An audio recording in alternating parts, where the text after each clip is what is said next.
everybody, it's Mrs. Daly here and I'm going to read you a story today, and the story is The Selfish Crocodile.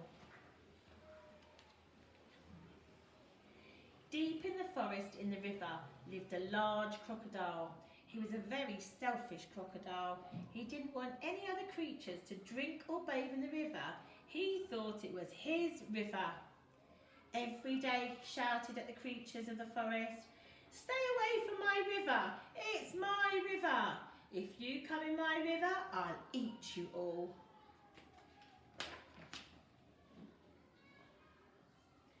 So there were no fish, no tadpoles, no frogs, no crabs, no crayfish in the river. All were afraid of the selfish crocodile. The forest creatures kept away from the river as well. Whenever they were thirsty, they went for miles to drink in other rivers and streams. Every day the crocodile lay on his great big back in the sun, picking his big sharp teeth with a stick. But early one morning, the forest was awakened by a loud groaning sound. Somebody was in terrible pain. The creatures thought that it was an animal that had been caught by the crocodile. But as the sun came out brightly, they saw that it was the crocodile who was in pain. He was lying on his big back, holding his swollen jaw, and he was crying real tears. The creatures drew closer, but not too close. Some of the creatures felt very sorry for the crocodile. "What's the matter with him?" asked a deer. "I don't know," said a squirrel. "Maybe he's going to die," chirped a bird. "If that happens, it'd be safe for us to go in the river," grunted a wild pig. The animals thought about this. They hung from the branches, they hung from the vines.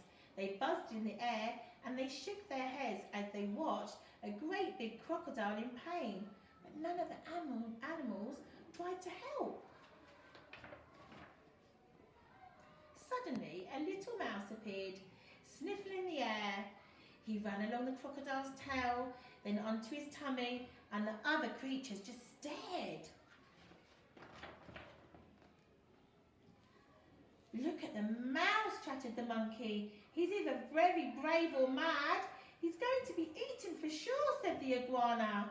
The mouse crept along the crocodile's big neck and into his open mouth, where there was a hush in the forest. The mouse got hold of something and he pulled and pulled and pulled. Then he put it on his shoulder and he walked out of the crocodile's mouth. There was a loud cheer from the astonished creatures. The crocodile sat up and said, "I don't feel any pain. It's all gone." Then he saw the mouse walking down his tummy, carrying an enormous crocodile tooth on his shoulder.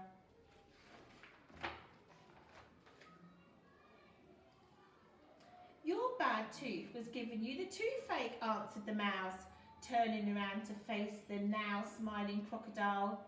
"Do you want it back?" "No, no, no, get rid of it. And when you've done that, come back. I have a present for you." The mouse went and buried the bad tooth under a tree, and when returned, the crocodile had a nice juicy nut waiting for him.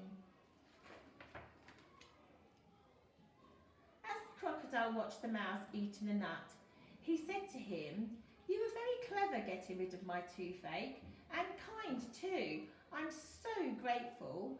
But what shall I do if I have a toothache that comes back?"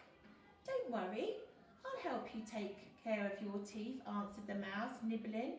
Soon the crocodile and the mouse were the best of friends. And one day the crocodile sent all the animals an invitation. "Please come to drink and bathe in the river. I won't hurt you. The river belongs to all of us," he said. The creatures weren't afraid to drink and bathe in the river anymore. Although the crocodile was sometimes snappy, they grew to love him. And soon the river was full of fish, tadpoles and crabs and crayfish. the end of the story. I hope you enjoy